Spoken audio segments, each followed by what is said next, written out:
Hi guys, I'm back. Russell Siapo, your vlogger. Dito po sa Jeepney Filipino Restaurant sa may CBD, Auckland, New Zealand po tayo. So ngayon mga kaibigan, naimbitahan po tayo ng owner ng Jeepney Filipino Restaurant para bisitahin po natin kanilang restaurant at tikman ang kanilang masasarap na lutuing pagkain ng Filipino. So ito po, pinaghanda po nila tayo ng crispy pata, chicharong bulaklak. Yan, crispy pata. Yan po, sa camera. Ang kanilang chicharong bulaklak na napakasarap sigurado nito dahil dun pala sa texture. Ang lalaki, crispy to sigurado. At syempre meron tayong overload. Yan, ito po yung overload na tinatawag nilang yung sikat na sikat sa Pilipinas, diba? Tapos ito yung kare-kare. Yan, at meron po silang palabok. Yun, okay. So, meron din po tayong fried rice at plain rice na pinrepare nila. At mamaya, meron din po silang halo-halo dessert na isa-serve po sa atin. Yan.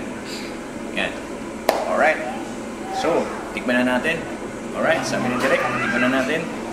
So, umpisahan natin dito sa kare-kare. So, siyempre, serving spoon tayo dyan. Eto.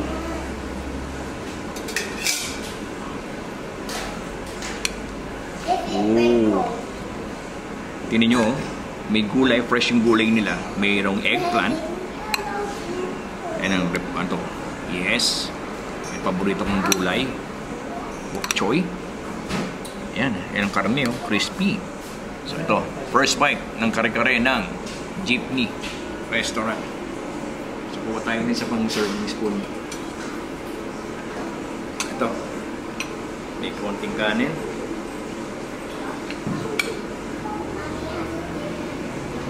Ito yung overload beef pares nila. Yan.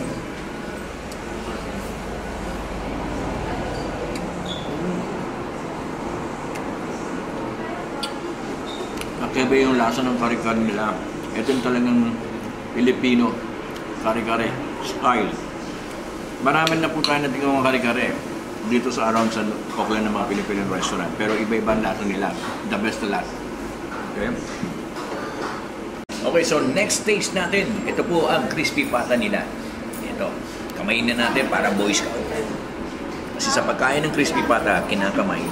Para talagang feel na feel natin. Oh, crispy. Ayan. Kailangan natin isaw-saw dito. Sa suka. Timplado na po yan, mga kaibigan. So, ito. Tingnan nyo. Wow.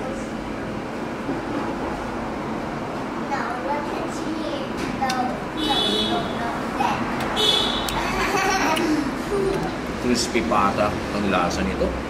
Panalo. Ibang klase yung pagkakatimpla ng sausawan nila. Ito yung balat.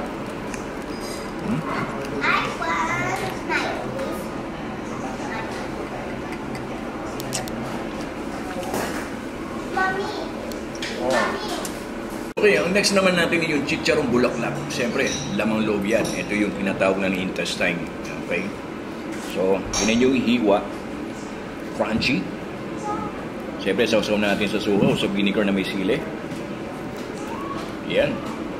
Nako, magugustuhan to ng mga may hilig kumain ng mga chicharong bulaklak. Kaya, first bite.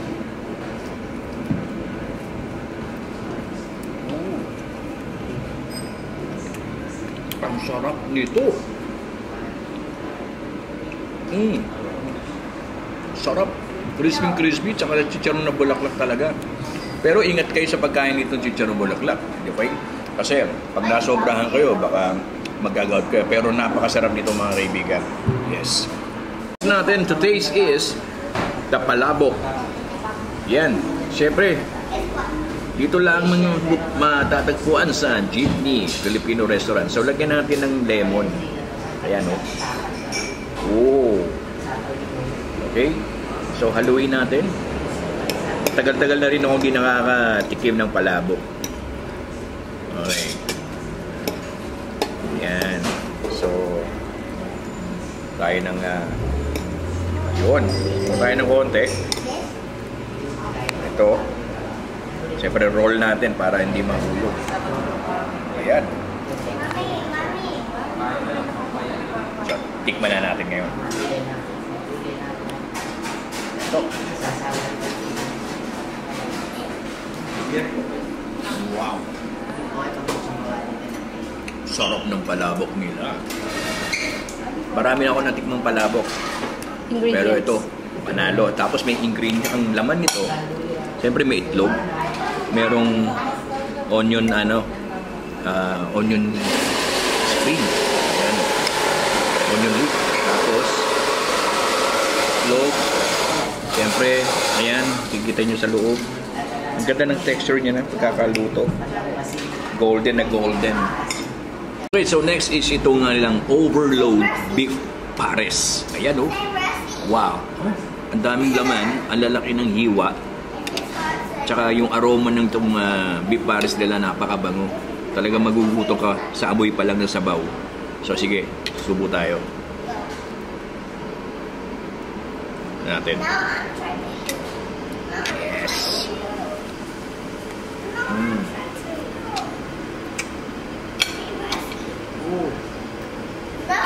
Wow. Napaka-tender ng meat. Yung sabaw pa lang, panalo na talaga. Tama ako, hindi ako nagkamali. Sa aroma pa lang, mabango na. Okay, dito sa beef pares nila, 10 out of 10 bibigyan ko. And of course, the last but not the least, ang hinain sa atin ng Jeepney Filipino Restaurant ay ang tokwa baboy.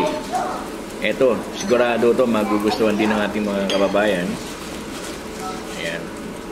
So, lagyan natin itong sauce kasi itong sauce ng crispy pata, pwede din yan dito sa tokwa baboy. Ayan, pa tayo. Ayan. Okay, so ito. Na may tokwa.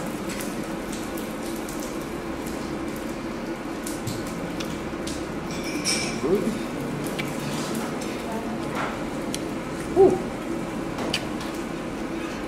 Sulit ka dito sa jeepney.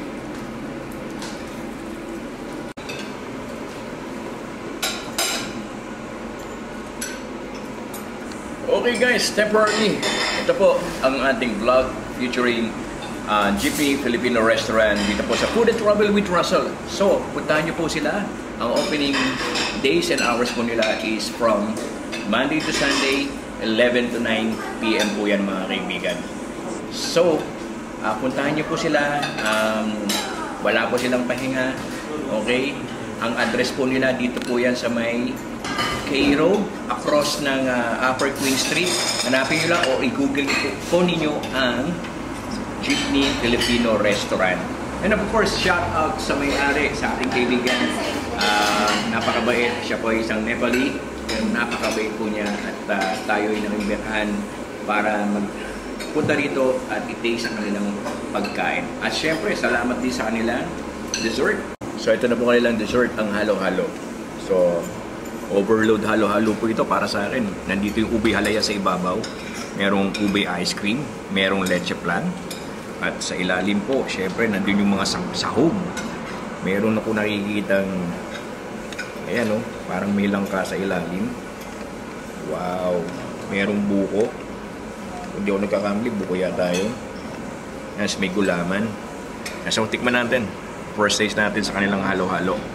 May kasama pa, oh. Stiko. Wow. Wow. Ube halaya. Oh, ayan, oh. Ube halaya.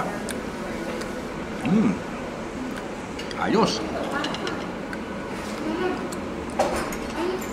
So, ano pa hinihintay nyo? Pupunta na kayo dito sa Jeepney Filipino Restaurant. Dito lang yan sa CBD. Across Upper Queen Street. Sa may tapat po nito is yung Karanghape Road sa may Cairo. Yan. Okay guys, temporarily, ito po ang ating vlog featuring Jeepney Filipino Restaurant dito po sa Food and Travel with Russell. So, puntahan nyo po sila. Ang opening days and hours po nila is from Monday to Sunday, 11 to 9 p.m. po yan mga kaibigan. So, puntahan nyo po sila. Wala po silang pahinga. Okay? Ang address po nila dito po yan sa may K Road, across ng Upper Queen Street. Hanapin nyo lang o i-google po ninyo ang Jeepney Filipino Restaurant. And of course, shout out sa may-ari, sa ating kaibigan. Napakabait. Siya po ay isang Nepali. Napakabait po niya at tayo ay nangimbitahan para magpunta rito at i-taste ang kanilang pagkain.